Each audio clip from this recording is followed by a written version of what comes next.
You're listening to the We're Talkin' Sports podcast, hosted by Ben Burns and Richie Donnell.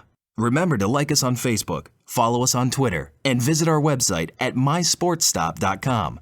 Now, ladies and gentlemen, here they are, Ben Burns and Richie Donnell. Welcome to We're Talking Sports. Yes. Back after a pretty crazy week. Super Bowl week. Yeah, great week, great weekend. Great week. I'm sad that football's over, though. It is. There was a countdown I saw today, 200 days until college football officially kicks off the way. And I believe it's Alabama on the Chick-fil-A game or whatever. They're playing Florida State, I believe. Florida State, yep. Okay. So 200 days. That could be a... Opening weekend next year should be pretty solid for college football. Well, and the Big Ten is going to Friday nights, which is going to be interesting. I like that.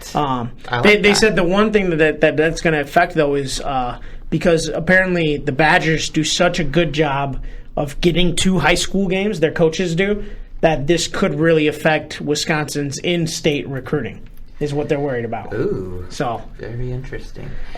Yeah, so, go ahead. No, I was going to tell you to get started. I'm guessing we're not going to start with the Super Bowl? No, we're going to end with the Super Bowl. Okay. We're going to end with the Super Bowl. The first topic that I have, another college sport, college basketball, was absolutely insane this weekend. What was it? Was it 8 major upsets, I think, on between Friday, Saturday, and Sunday? Just the parity in basketball, especially heading into March, these wins and losses are just so important to everybody right now.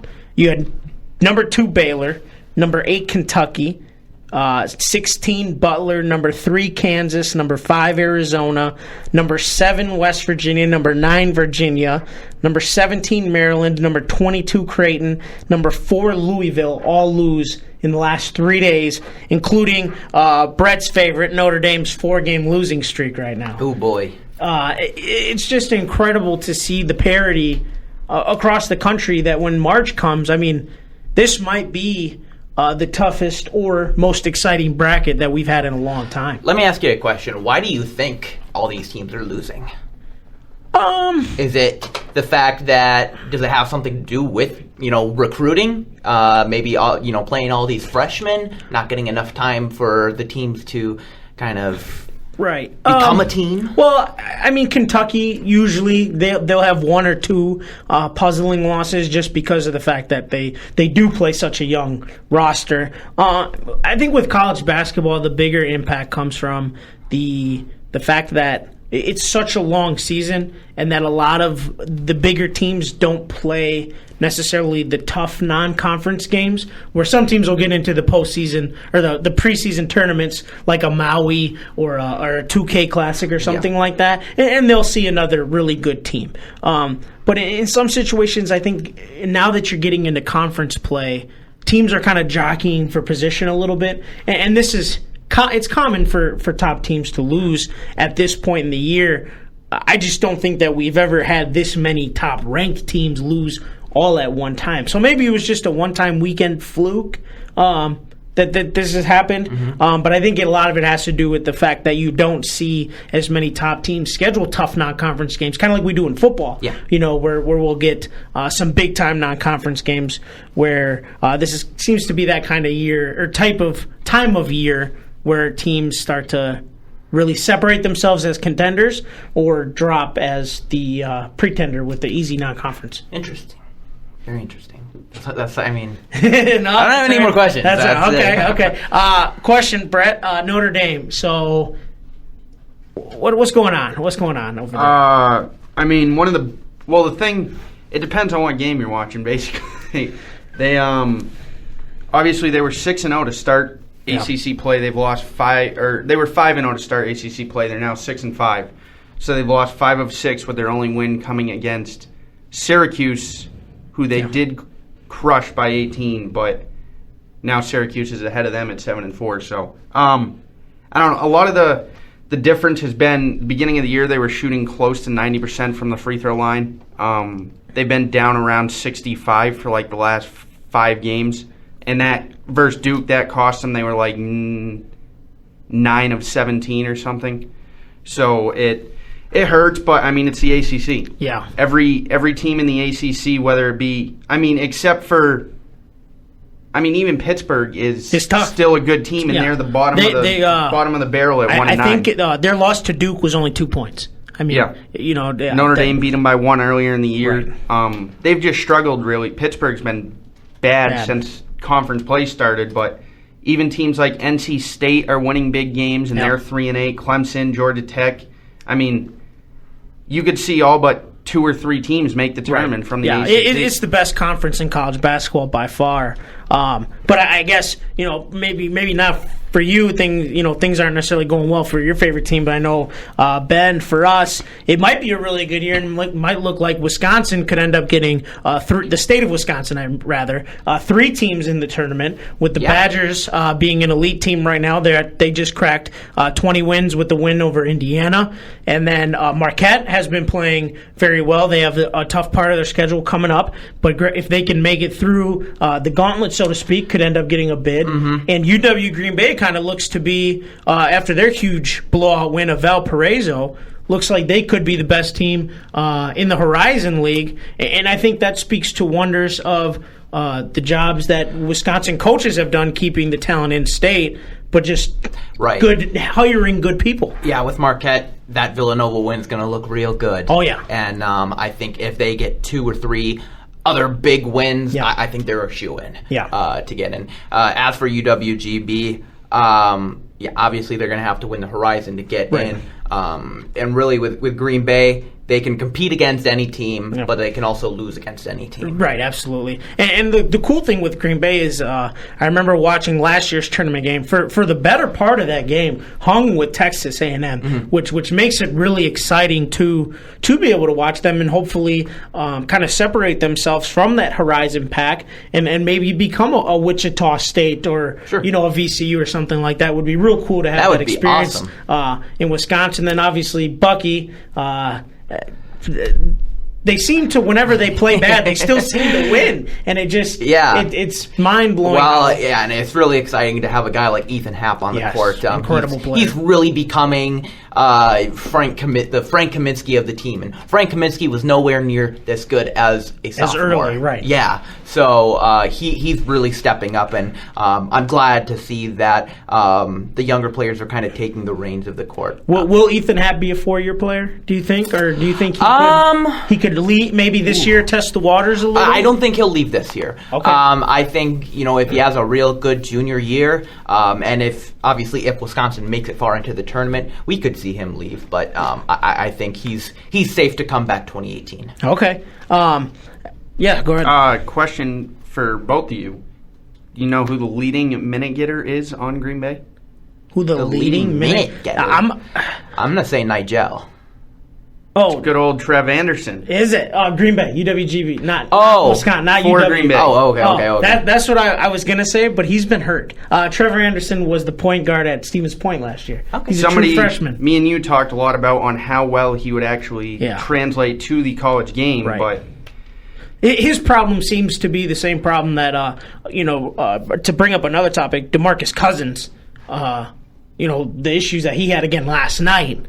Seemed to be what the issues were with Trev was that he didn't get along with coaches. He whined a lot and expected calls that maybe weren't there.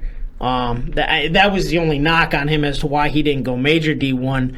But have you guys seen what happened with DeMarcus Cousins last night, shoving a Bulls assistant coach? Really? Okay. So apparently Taj Gibson was getting into it with somebody from the Kings roster.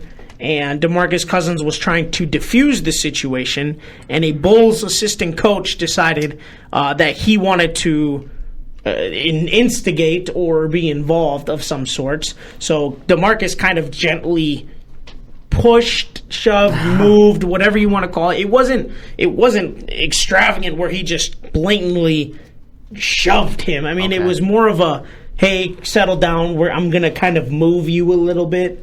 Kind of a push, and he got hit with a tee, so he will now be suspended because it's his 16th of the year. 16 technicals. And Taj Gibson got hit with a tee, and then Rajon Rondo decided to get involved against his former team, and The news is still kind of coming out about it a little bit. I don't know the whole extent, but it just seems to be an absolute mess. From what I'm reading here, Matt Barnes also pushed the coach. There you go. So now Matt Barnes. Oh, really? Matt Barnes pushed a coach? So DeMarcus pushed him with one arm, and then Matt Barnes is like, trying Matt to Barnes. push him up. It's a choir boy. Yes. If you, most of you guys, I'm guessing both of you know who Latrell Sprewell is, Milwaukee's own. Yes. That he was known for choking PJ Carlesimo. Yep. I could definitely see Matt Barnes in that role. I could see Matt Barnes doing something extravagant to that level of shoving or choking out a coach if it ever came to it. We talked about it a little bit. Have you seen that show? What is it? In the Six or something like that with Michael Smith and Jameel Hill. It used to be called His and Hers, right? Well, yeah. No, yeah. Now. They have their own Sports Center hour. Yes. That's what it is. Yeah, I watched that for the first time. Was it good? It was good. I enjoyed. They had Isaiah Thomas on, and they had like an interview with him, which I thought the interview was really well. But that interview to me spoke more about Isaiah Thomas than it necessarily did them doing a good job. Isaiah Thomas's Twitter apparently reads, "Proud father. And if all I'm remembered for is basketball, then I didn't do a very good job as a human being." Which to me, pretty powerful. I mean, to now kind of, once you get to know people a little bit, your perspective changes on them. Yeah. I have officially joined I was a fan before, but I mean, I am officially on the Isaiah Thomas bandwagon. Yeah, he was obviously the villain of really the Michael Jordan era. Wrong Isaiah Thomas. Oh, Jesus. Okay. Sorry, my apologies. Boston Celtics, Isaiah Thomas. Oh. Wait, you didn't like Isaiah Thomas before this? No, I did, but I'm saying now that when you kind of see them do interviews and just learn things about their life and how their outlooks on certain things, you can either further develop to like them or dislike them. No, I've always liked him. So, I mean, it just, that interview made me enjoy him a little bit more. I don't know if you caught him. He was on Scott Van Pelt as well. Okay. His edition of SportsCenter later at night. But Van Pelt flashed back to a little bit of his Washington days when he hit the buzzer beater to win the Pac-10 championship for Washington. Yep. So they talked about that a little bit. But Isaiah, because Van Pelt asked him if you get named Eastern Conference Player of the Month, is the chip on your shoulder going to get any smaller? He's like, there's no chance. So it's a good thing to hear from me, but...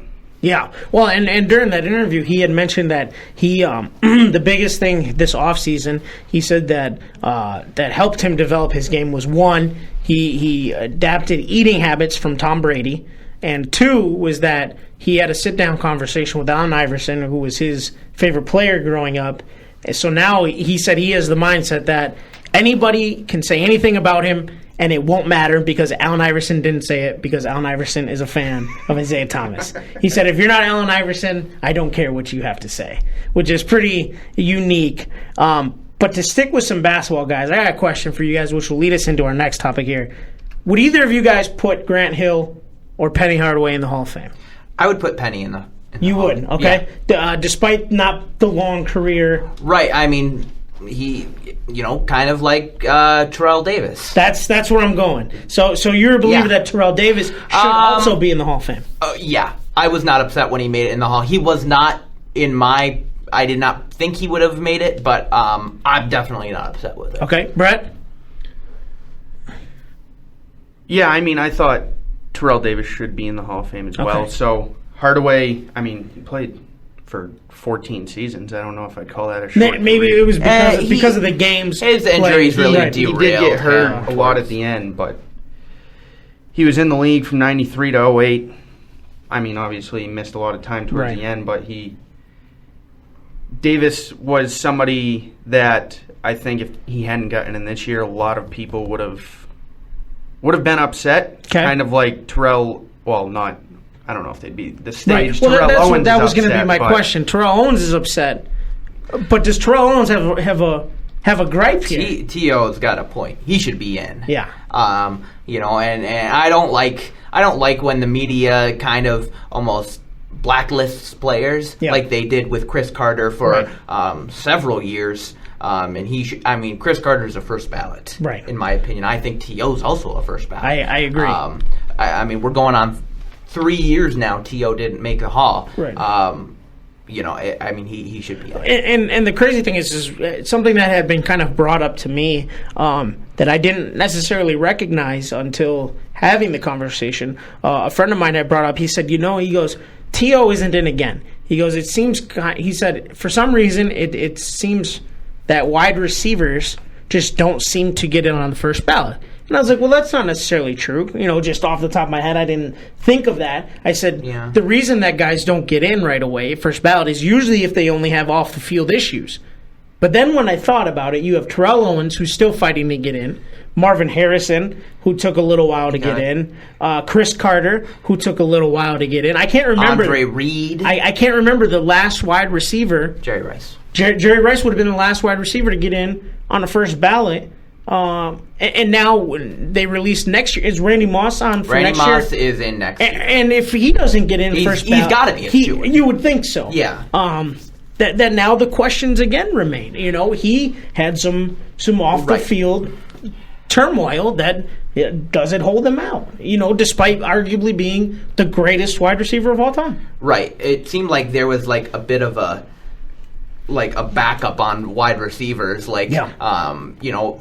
It seemed, I think, one time there Chris Carter, Tim Brown, Andre Reed, and Marvin Harrison were all finalists, but none of them got in. and then they finally started bringing them in with Chris Carter, then Brown, then Reed, then Harrison. Right. Now it's not like now that Randy Moss is coming in, he'll be maybe competing with Randy Moss, but it's not like he was competing with any other receivers on this list. Maybe Isaac Bruce, or Torrey Holt.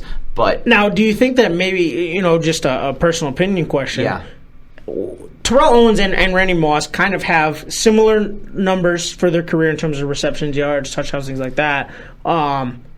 Do you think that this could actually be a benefit to Terrell Owens, where people are going to talk about Randy Moss and his career numbers, and then you look at Terrell Owens, whose numbers are very comparable, that they can say, wow, this guy was almost as good as Randy Moss, if not as good, that it could maybe help Terrell Owens and bring his achievements to the forefront a little more? In a perfect world, it would. Okay. But I think, the media, it seems like whenever somebody doesn't get in, they always say, oh, well, we only wanted one of these positions to get in this year. Kind of, when Kurt Warner didn't get in last year. Right. Oh, well, Brett Favre got in. We only wanted one quarterback. Yeah.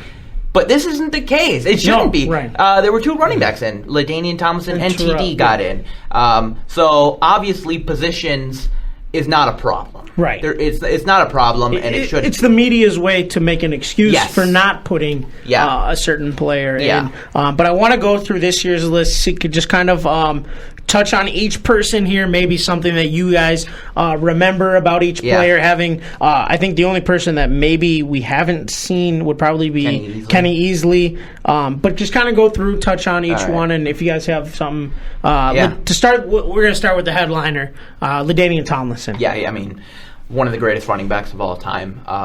Really, I don't know. Brett, is he in your top 10 running backs? I believe, I think I put him maybe top 5. Yeah, but he's got to be in everybody's top 10. Yeah, you would assume, and I think he holds the record for rushing touchdowns in a season, touchdowns from scrimmage in a season, and I mean the first running back to rush for 1,000 yards and 100 catches in the same season. And 100 catches, right. Yep. And just, this guy's incredible. And I remember that MVP year, and just watching him was just, he was really, I don't want to say the first guy, but at least of my lifetime, the first small school guy. TCU at that time was not what it is today, of really kind of bringing that opening my eyes to the idea that guys can really play everywhere, and he's just an incredible talent.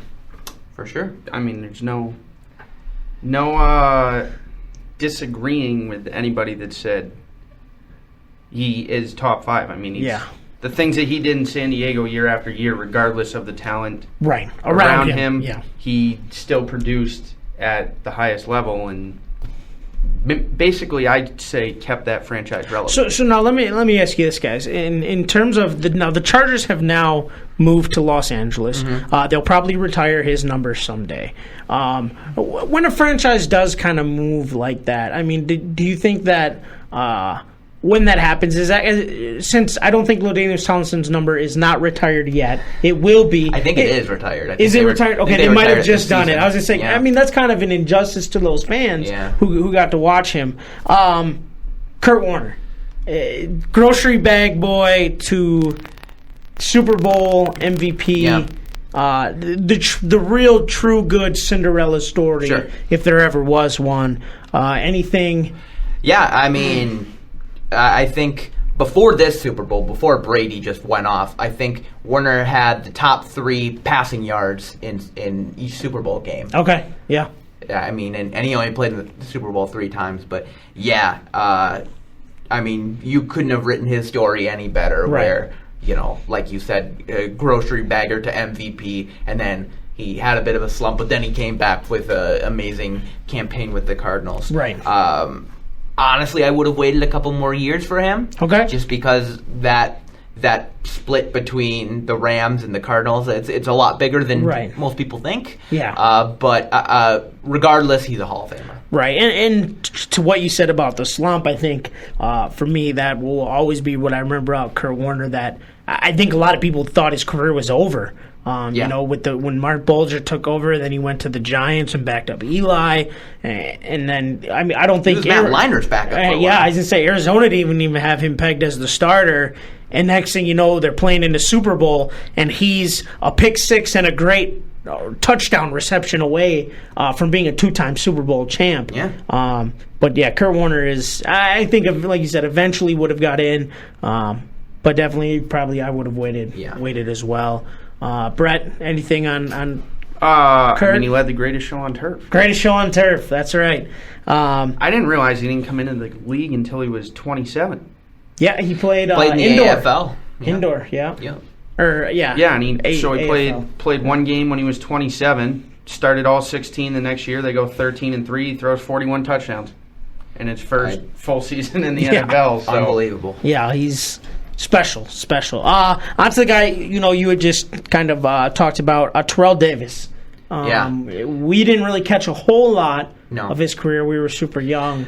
But, I mean, still, when he was in the league, he was the second best running back behind Emmett. Right. Maybe Barry. You'd put Barry in there. Barry Sanders, but... Yeah, and you could maybe a little bit Jerome Bettis. Right. Maybe he wasn't that good. No, but I mean, I think the big thing with TD is he showed up in the biggest games. Absolutely. He won John Elway his first Super Bowl with a migraine. Yeah. So that's pretty amazing. And then one of the very few people to run for over 2,000 yards in a season. Yeah. In '98. The one thing for me, a friend of mine had brought up the idea that somebody like Sean Alexander, who has 100 career rushing touchdowns, will probably never get into the Hall of Fame, but Terrell Davis does.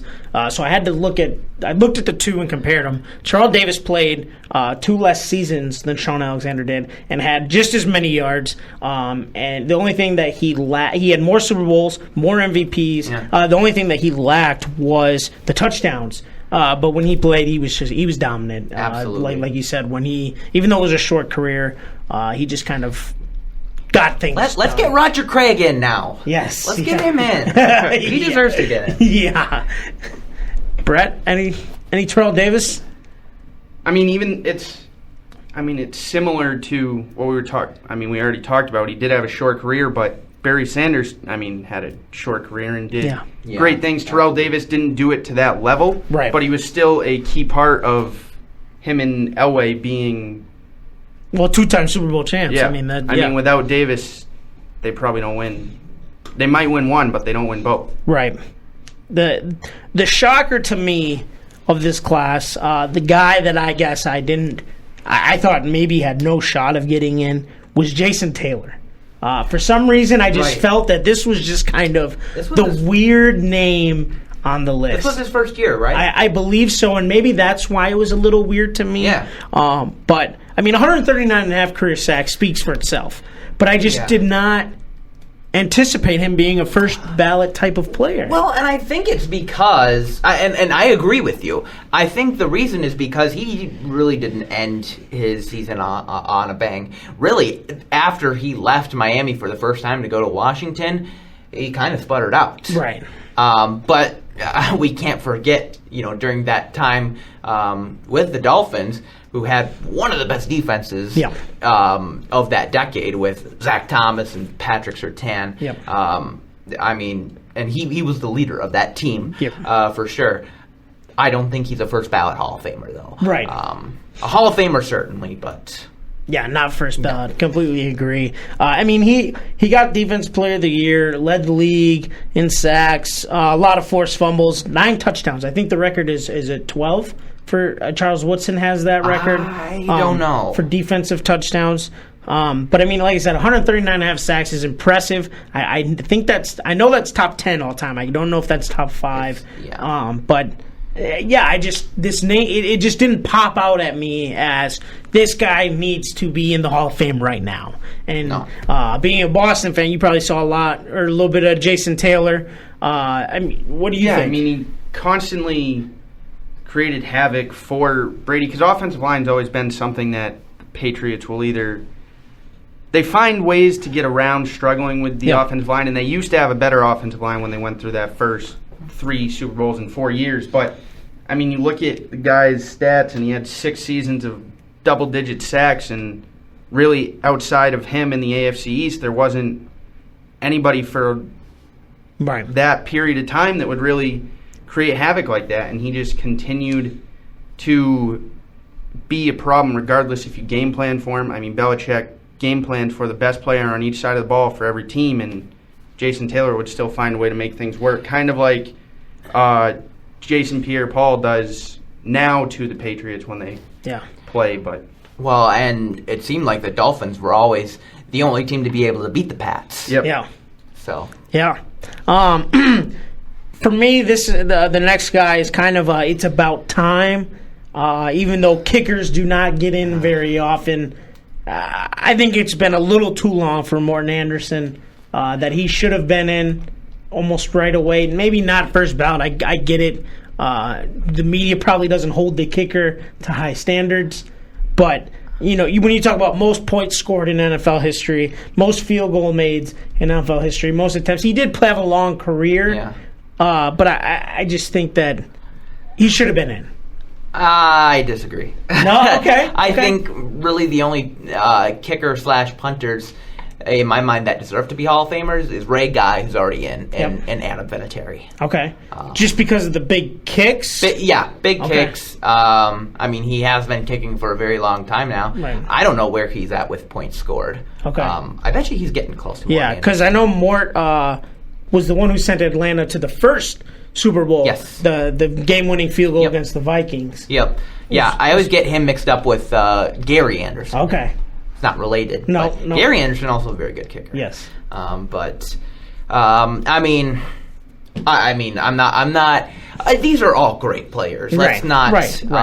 Nothing to take away. Right. Exactly. But it's just hard for me to pick a kicker over somebody like John Lynch or Ty Law, right?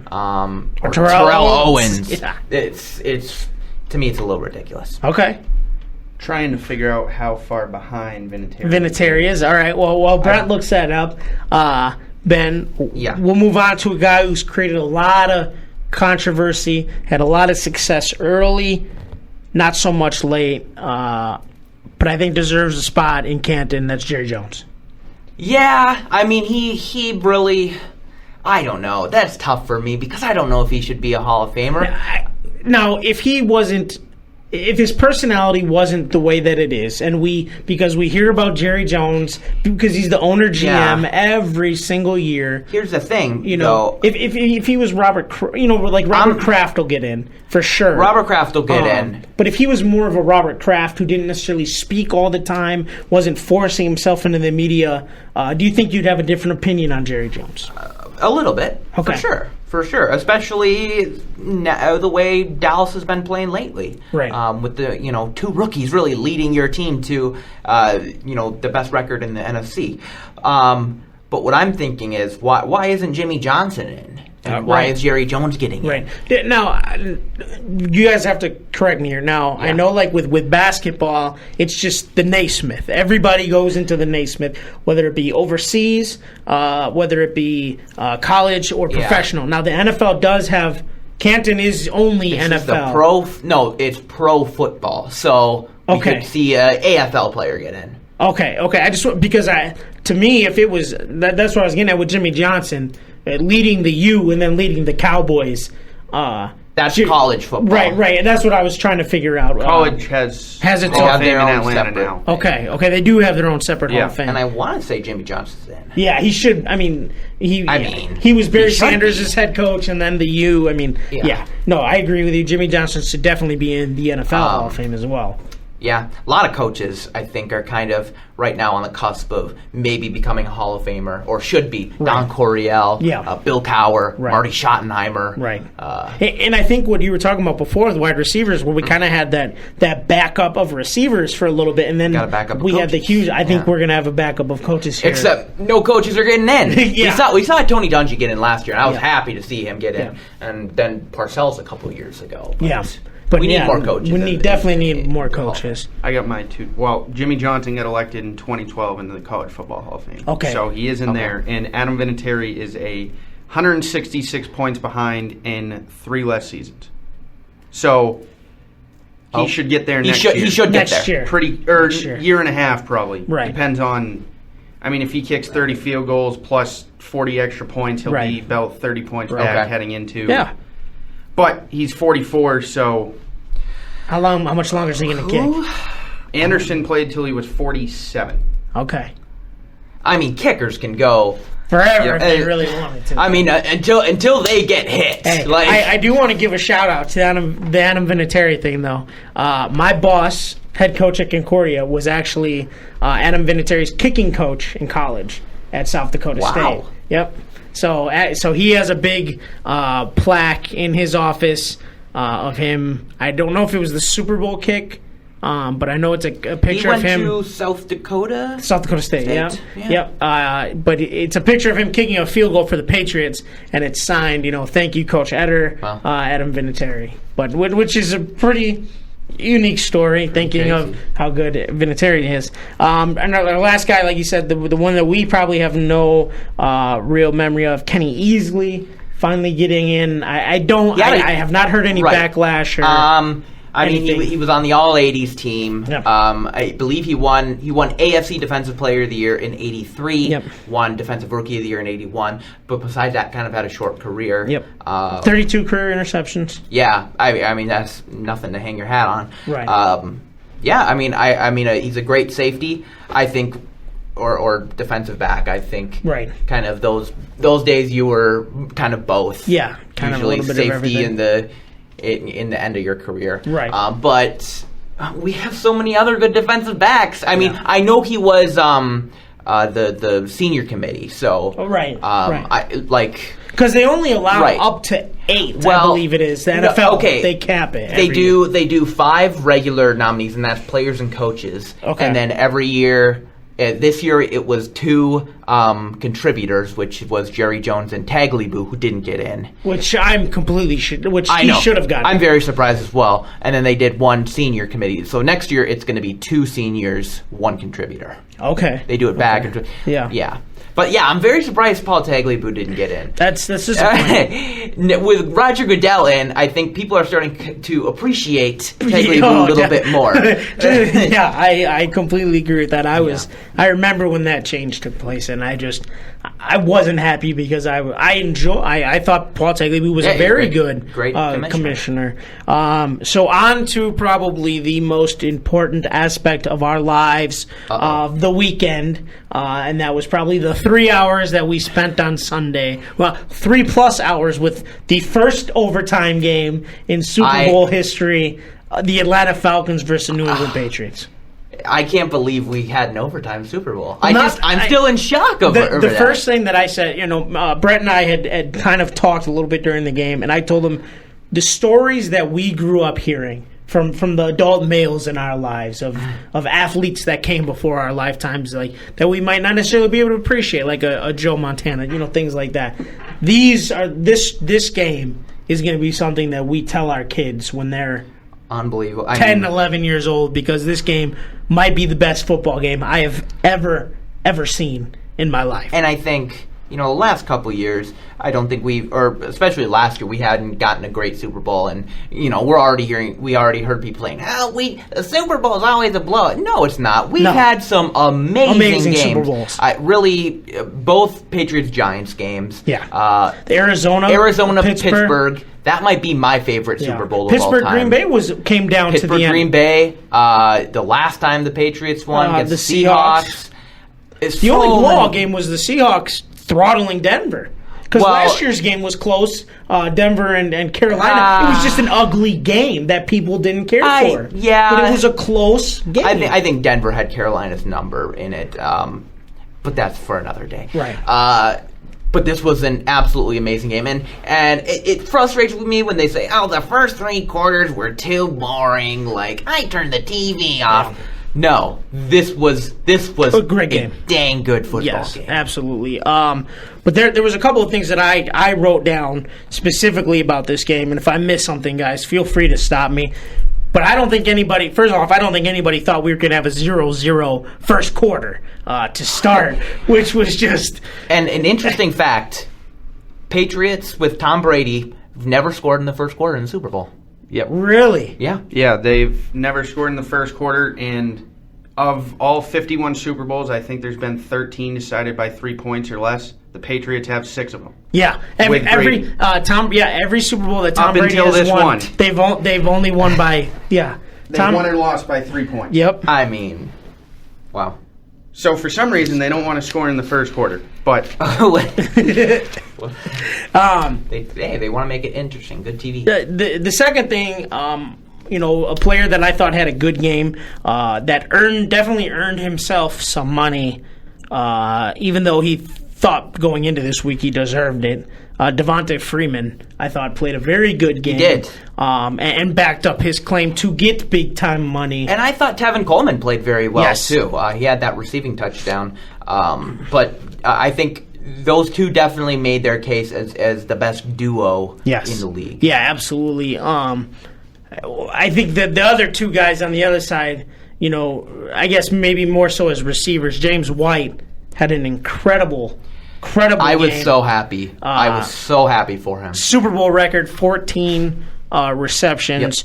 Yep. But Deion Lewis, I mean, if that injury is severe, you pray for him. From what I read yesterday, he was all smiles and said everything's good.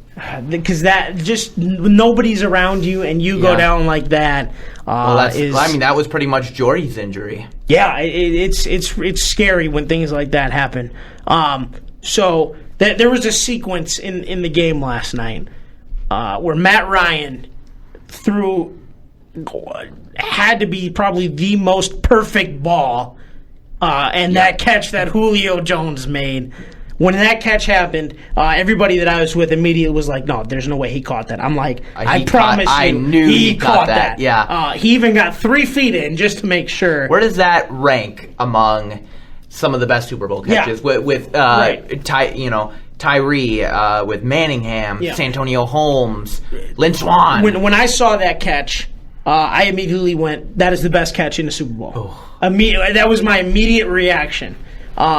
I kind of had to settle down a little bit, but that's just how great that catch was. I mean, it wasn't a touchdown, but I don't think I've seen as an athletic of a catch like that that I can remember. Just pure the stretch that he had to give and the ability that close to the sideline was incredible. And I agree, the catch was absolutely amazing, but I don't know if people are going to be talking about it because it didn't amount to anything. Right. And the thing is my second point. There was another good catch. Was then you had Julian Edelman's catch, which was just the concentration was. I mean, you got to show that to every high school wide receiver in the country. I think that Julian Edelman catch will now, like a lot of people said, David Tyree's It'll go up there. I think Julian Edelman's will surpass David Tyree's. I think that this catch, because of bouncing off of a leg and then being literally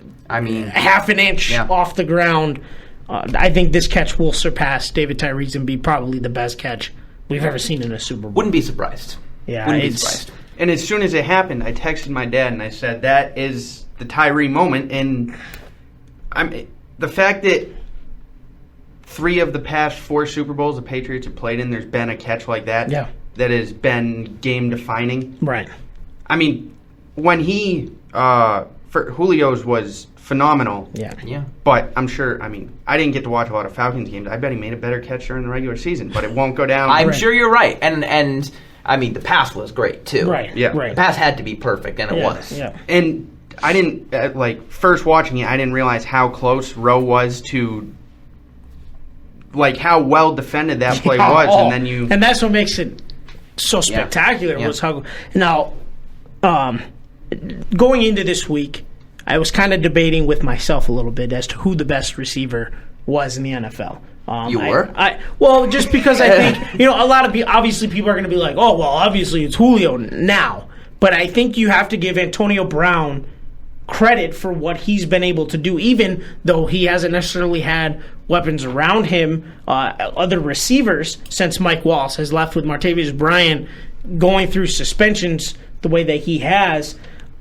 But looking at Julio Jones, now it's definitive. He is the best receiver. And I went back and looked at his college numbers, his combine, and I was like, I want to compare him to some of the other guys that he measured at 6'3", 220 pounds. He is faster than Antonio Brown. He ran a faster 40 by almost a tenth of a second than Antonio Brown. And he was hurt. Yeah, and he was hurt. He jumped like 12 feet on the broad jump. This dude is unreal. He had a 40-inch vertical. This dude that's why the Falcons spent so much on him. This guy is unreal. And traded up. Probably the greatest decision in Atlanta Falcons history. Oh, yeah, absolutely. Over picking Matt Ryan. Yeah,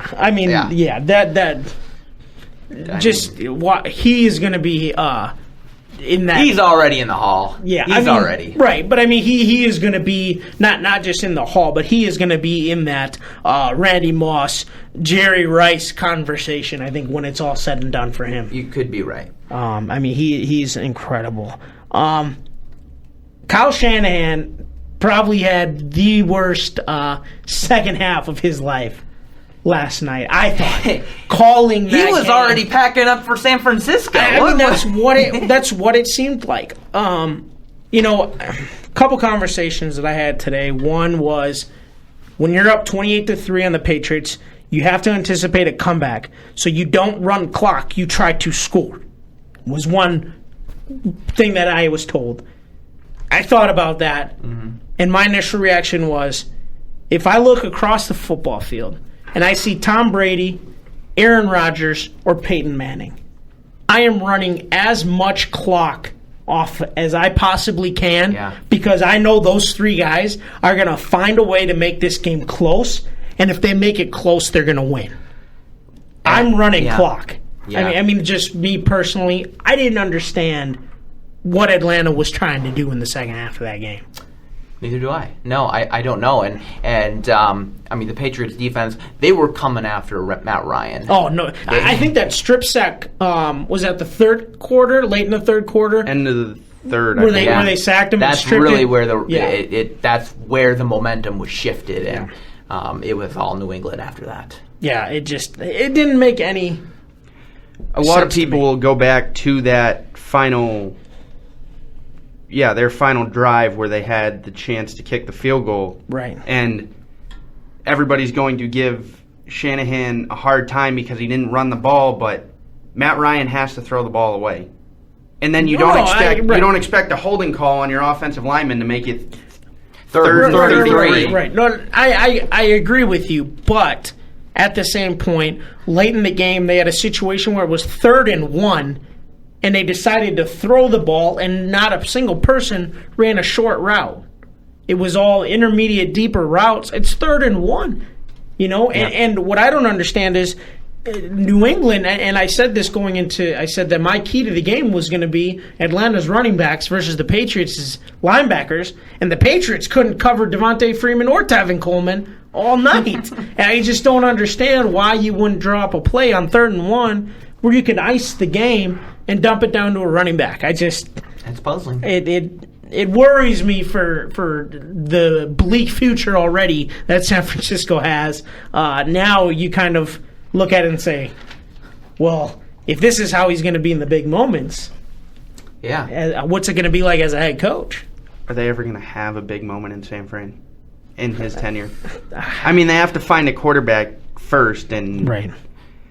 Let's hope they try and find a new quarterback. If he tries to stick with Kaepernick, there's one thing that I do want to give a shout out to Kaepernick for, and it's not for anything he did on the field. I read an article this morning that he donated $25,000 to a Milwaukee organization here on the north side that helps keep young teens off the street and helps direct them and prepare them to go to college. And then he donated, I don't know if it was quite $25,000, but he donated another sum of money in the thousands to another organization that's in downtown Milwaukee that does the same thing. So I want to give him a shout out for that. Yeah, oh yeah. But San Francisco absolutely needs a new quarterback if they plan to win some games. So, this kind of Kyle Shanahan's replacement, Steve Sarkisian. Yep.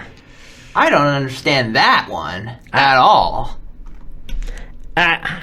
When I saw it, I looked at my computer, I was looking up stuff for work, and it just popped. It goes, this just in, Atlanta hires, and I was like, oh, I better go back and take a look at that.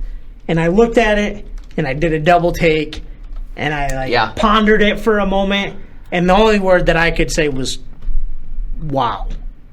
Because you talk about things that come out of left field. There's a lot of things that have come out of left field over the years. And I feel like in this situation, overall the Falcons had an incredible year. Right. I think this is a situation where Dan Quinn needs to promote someone. Right. I don't have a working knowledge of their assistant coaches and who has the most experience or whatnot, but there's got to be somebody on that coaching staff. I'm glad you say that because one of the before the Super, it was either right before the Super Bowl or yesterday, I can't remember which one, but they were talking about how Atlanta's quarterback coach is now trying to get poached by everybody. Yeah. He interviewed, I believe it was that guy. I think it was McVay wanted to bring him in as his offensive coordinator. Shanahan was trying to take him to San Francisco with him. So obviously this guy has some type of, I believe it was LaFleur, I want to say he did go to San Fran. I'm not positive. Because I know Atlanta blocked Shanahan from taking a lot of the assistants. I'm not sure who it was. But like you said, you feel Matt LaFleur. Matt LaFleur, okay. That there had to be somebody in this guy just based on the fact that the Super Bowl just ended and teams are already trying to poach him, that you would feel like Dan Quinn would at least have the sense and knowledge to promote this guy if other teams are going to come calling. Yep. Shanahan took Mike McDaniel, who will become the wide receivers coach and QB's coach. Offensive assistant Mike LaFleur is going to join, but QB's coach Matt LaFleur will not. So I don't know if they're brothers or... That's possible. Matt LaFleur will be the Rams offensive coordinator. He did leave for the Rams job. Yes. I feel like when you can't... now, if you're the Green Bay Packers, you let him go because obviously Mike McCarthy's running and calling that offense. They did the same thing with the Giants head coach where he kind of knew, I'm not going to be an OC or anything like that as long as McCarthy's here. So they let him walk, which understandably, that's going to be, as long as McCarthy's there, it's going to be McCarthy's doing. There's no ifs, ands, or buts about that. You're talking about Ben McAdoo. Yes. Yes. You just kind. I don't know if he was ever the OC. No, he was the tight ends coach and then the quarterbacks coach. And Clements was kind of the OC for a little bit, and Philbin was kind of for a little bit. They had the title, but didn't necessarily. Well, Tom Clements was offensive coordinator and then became associate head coach because they wanted to promote Edgar Bennett, right? Which is understandable, right? And because the only way teams can take Edgar Bennett now is to make him a head coach. Yes. But in a situation like Atlanta's, where your head coach is a defensive-minded guy, you just lose your offensive coordinator. I feel like whoever that top assistant is, you'd want to keep him. Similar to like what Brett, you've been saying this whole offseason, that your biggest fear was that you would end up losing McDaniels and Patricia. And it's hard to find really good coordinators like that. I feel like this is just a situation of Dan Quinn wanted a good play caller, or an experienced play caller, I should say that. Obviously Kyle Shanahan was calling all the shots on offense, but just switching to Sarkisian, you're putting everything at risk here. Right, you are. And I mean, granted, he's an offensive minded. He was Jake Locker's head coach at Washington. He took over the USC program, but he didn't win at Washington, and he was an absolute wreck at USC. And he coached one game at Alabama, and they lost. Hey, that's some good experience. He's called one game since 2008 as an official offensive coordinator. That was the last time he was offensive coordinator. But we don't know if he was the guy calling as the head coach. Well, at USC, he was probably on something too much to actually... Well, that's speculation. So, right. We won't get into that. Right. But I in USC, I'm sure whether or not he was playing the calls, he had some serious influence on what was being called. Yeah. It just... This was a decision. There had been some names rumored. I mean, even one of the names that popped up that... do you take Steve Sarkisian even over a guy like a Chip Kelly? Chip Kelly. I'll take Sarkisian. Chip Kelly was a name that kind of popped up there for a moment. With Chip Kelly, you got to buy into his system for it to work. Right. And the 49ers didn't want to do that. Right. I think Atlanta could be dangerous with that. I agree, because I think they have the receivers, the quarterback, and the running backs to do so, where they don't necessarily need to go slow. Where they could just... Because, the really only difference between Chip Kelly's system and anybody else's is the tempo. And I think that Atlanta would be dangerous at that tempo because you're not able to sub guys. And when you have wide receivers like they do... Yep. Man, that's a mismatch waiting to happen. Stick with what you're good at. I agree. If it's not broken, don't break it. But I gotta. It's not broken. Don't fix it. Yeah. Well, no, don't. But I'm saying I know. But I mean, right. But if it's not broken, you can't fix it to begin with. So if it's not broken, why break it? Because the only way you can fix it is if it's broken, right? Okay. Yeah. No. You're just trying to cover up your mistake. I get it. One question I got is. I'm going to go back to Brady, but just because on Facebook I read somebody that said Brady is overrated because all he does is throw dink and dunks. I just want to know what your guys' opinion is. There's my opinion is that there's a farm animal out there with horns, and it's called a goat, and that sums up Tom Brady. Yeah, goat gets thrown around a lot. I've noticed that. It does. Whenever anybody retires, goat. Yeah, he's goat. Tom Brady, I he think deserves it, though. He deserves it. Yes, Tom Brady absolutely deserves that title for sure. Okay, so we are doing a staple on our show, Contender Pretender. Yes. Today's subject is players who you think will retire. Ooh. So if it's contender, you're saying they're retiring. They're done. Okay. Pretender, they're coming back. Yeah. Let's start with a softball here. He said he's pretty sure he's played his last game. Vince Wilfork. Yeah, contender for sure. I think that he doesn't have anything else left to do or left to prove. Yeah. I think he's had a good career, and that's a good way to go out. Yeah, he played a was able to play his last 2 years with with Romeo Cornell, his old defensive coordinator. Yeah. Even Mike Vrabel was on that coaching staff. He's had a great career, contender. Yeah, I think it's a contender unless the only way I could see him playing, and it wouldn't be full season, if like Belichick called him up and said, "Hey, can you want to play at the end of the year and kind go of on become a like a third run down kind of guy." Just somebody to, if they get in that situation, because they have a lot of guys to sign. Obviously, Will Fork, they decided not to sign him a couple years ago. Yeah. But. If he retires, does he sign a 1-day? Ooh. I was thinking kind of on the lines of Brett, but when you said, Belichick call him, I could see maybe him signing on as like an assistant D-line coach for the Patriots. Something along lines of, going back and kind of learning and doing things that way. I think he has to. 1 day, I think, would be I think really he has good. to retire. All right. Now this guy just finished up his contract, Julius Peppers. I'm going to say pretender. I think he's got a little bit left in the tank yet. All right. I think Green Bay will re-sign him, not necessarily to the money that he was making, and I think he knows it. But I expect to see him in Green Bay next year. Okay. Brett? I think it all depends on the money, basically. If Green Bay... I mean, I don't know how many other teams are going to be out there trying to sign... What is he, 37?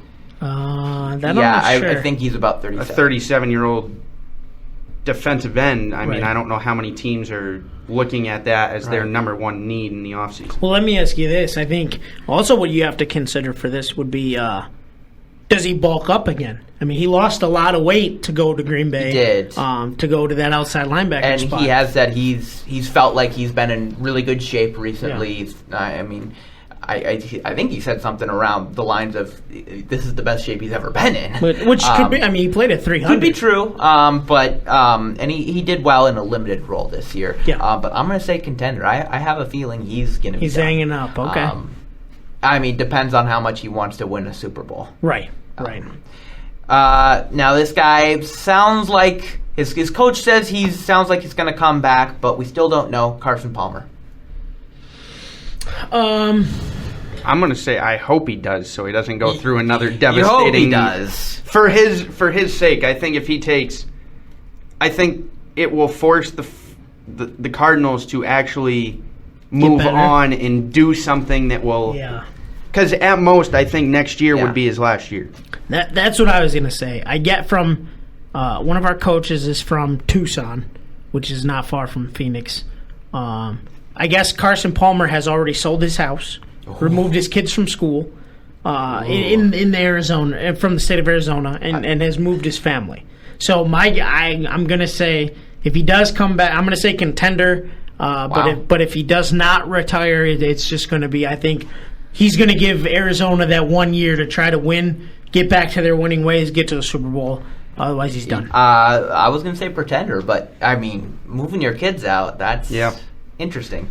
All right, this guy just, he might be able to go out with a Super Bowl win. Chris Long. Yeah, I think there's a good chance. Chris Long. He's not that old. He's not. But, he hasn't had that great of a career. Right. But he's kind of hinted at, if we win, I'm going to kind of just ride off into the sunset. Yeah. I'm going to say that there's, I think, contender. I'm going to say pretender. I think he said he came to New England not for the money to win. He came to win. So I think he might give it another year. Because being the fact that he doesn't really care about money, New England needs... They're going to have to give a ton of money to Hightower, and he would be somebody they can sign, keep on the system, and really played pretty well for him. Okay. Yeah, I'm gonna go contender. I think he hangs it up here. I think he's got a job waiting for him in Fox or something. Maybe work with his dad. Working with dad. Yeah. We talked about him before earlier in the show. Adam Vinatieri. I'm gonna say pretender. I think he's got some time yet. I think he comes back. Brett said he's within 170 points or so. I think he knows that. And with the kick, I think he's going to come back, break the record, give it another year. Yeah, I'm gonna go pretender as well. He hasn't ever talked about retirement. Yep. Pat McAfee retired. Yep. Which was a complete shocker. Big shocker. I mean, hey, he wants to apparently he wasn't retired too long. He works for Barstool Sports. There you go. No surprise there. He's a fun guy to listen to. Did you see what he did his first day after retirement? I didn't He even said, know he I worked took for Barstool. Adderall today. Oh, and I understand why it is banned from the NFL I now. did see that. I did see that. Yeah, definitely a fun guy to listen to. Now this guy, one of the greatest tight ends of all time, Antonio Gates. Ooh, that's... I mean, does he want to move to LA for a year or two? I mean, Antonio Gates is that guy where it's kind of like when you try to get a read off of him, like he'd be a really great poker player because he doesn't really give you anything in terms of his emotions that way. Yeah. So for that reason, I'm going to say pretender. Okay. He seems like the Tim Duncan guy who's not going to say it, so that way he doesn't get the farewell tour, so to speak. Yes. He'll just ride off. But I'm going to say pretender. I think he's got another year to teach Hunter Henry the way. I say pretender as well. I mean, he didn't really suffer I don't believe he suffered a serious injury this year. He's been having He's that been toe. around for a while. Yeah. That toe has been bugging him. He is 36, so... Yeah. Oof. I'm going contender. I Okay. think he's done. Now this guy was on the other side of the Super Bowl, Dwight Freeney. I'm going to say there's a legit chance there. I'm going to say contender. Okay. I'm going to say pretender. From what I heard, it really, really... I think he will get the drive to try to go for one more Super Bowl. Okay. From what I read, he was really, really upset after he couldn't beat... because he wanted to beat Brady that badly, and he didn't get that chance. And I don't know if you guys saw, but opening night next year will be in Gillette versus the Falcons. Well, isn't that usually how they do it? Well, no. Not always. But, I mean, usually it's just whoever the Super Bowl team, their best matchup versus or at home. I guess I thought they happen to play the to- South next year, so that's why they... Because the last couple of years, it's either been the repeat of the AFC or NFC championship, and right? it just happened to be that way. Oh, I mean, okay. See, I thought it was set up that way. the matchups have been decided from years ahead. Right. But anyways, this one's an interesting one because it seemed like he'd be playing for a very long time now, but now we're talking about possibly retiring. Darrelle Revis. I'm gonna let you go first. I gotta ponder a little bit. What is it? He makes $15 million next year if he comes back? I think his he contract has, was 5 years, $70 million. He has a roster bonus coming up, so there's a possibility that the Jets may cut him. I'm gonna say pretender. I know he said football wasn't fun and he wasn't really enjoying it, but I think if they don't cut him, there's he's not going to turn down.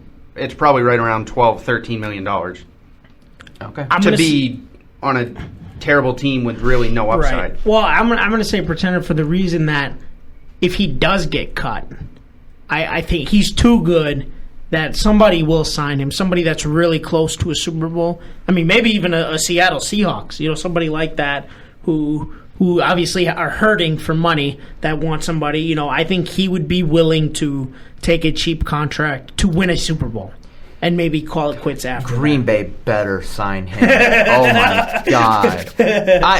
Not because he's Revis, because he's a cornerback. Right. Well, right. He has experience playing cornerback. Right. And he wasn't a practice squad guy either. Exactly. I'm going to say pretender as well. Yeah. Did you see Green Bay signed Ben Wickery to the practice squad? That was a while ago. But I did not see that. No, I did see that. To add to your list here, I got one for you guys. Okay. On the opposite side of Chris Long, Rob Ninkovich. Does Rob Ninkovich keep playing? That's an interesting one. I'm going to say he will because I feel like he's kind of one of those gridiron type of players. Okay, like who was the guy for Pittsburgh that had the big beard? That they used to make the jokes about. Oh, Kelsey. Yeah. No, not Kelsey. No, what's his? He was a defensive end. Brett Kiesel. Yes. That's who Ninkovich reminds me of. Yeah. And what you were talking about, you keep bringing up New England needs to sign cheap guys. What about Dwight Freeney? You think he'd ever come to the Patriots side? Hey. A lot of people do. Come to the dark But side. I think Belichick is going to show up at his house with a Vader mask on. No, he's the Emperor. He's Emperor Palpatine with the hood. I think Ninkovich retires. I think the Patriots tell him we can't give you this much money, and that's what happens. Because, I don't know if he'd want to go anywhere else. Okay. Wilfork kind of got thrown in that same boat. Right. He chose to go to Houston, but he was in a familiar situation. Right, I was going to say, I think a lot of it had to Ninkovich, do I guess, with- could go there. He wouldn't have to be the star of the show either, so... Right. Okay, now we have a game that frustrates me to no end. It's who he played for. If we respond by who is that again? I'm just going to get up and leave if I don't know the name. This guy has played for 11 teams in the NFL. Oh boy. At least we know the league this time. Yeah. It sounds like today. They announced today he's retiring. Okay? Okay. So it's not Michael Vick because he announced that on Sunday. No. That's a very easy one. Vic only played for like four teams. Yeah. But who started last time? Did Richie start? I think so. Okay, so Brett, you're gonna. Oh, Brett started because Yeah, I I let did. him. Oh, okay, Richie, you're gonna start this Okay. one. Tell me who Shane Graham played for. The kicker. Cincinnati Bengals. You are correct. Brett's already drawn a blank. Well, didn't he Got- play most of his career in Cincinnati? He did. And all these teams, these were not practice squad or preseason Um, teams. He played for every team. I think I have another one, so I'm hoping that if you get it right. You're hoping I'm going to throw out the Saints.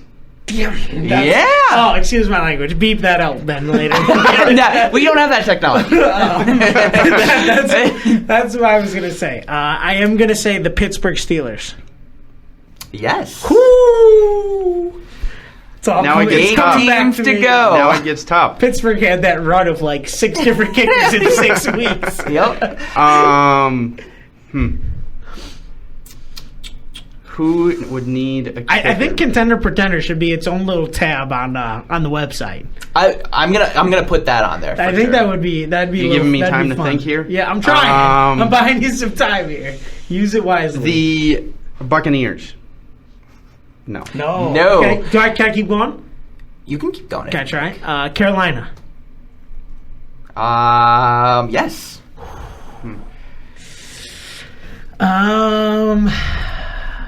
Shane Graham. Yeah, I'm trying to think of some. I knew a other- couple of these teams. I knew the Saints and the Bengals for sure. I knew I was right on those, and then I had a feeling Pittsburgh. Wow. That is The only team that I can think of in the last couple of years that have just had a nasty run on kickers is the New York Giants. He did play for the Giants. Whew! That was his team after the Bengals. Okay. Now I there's have a feeling he played for the other New York team too.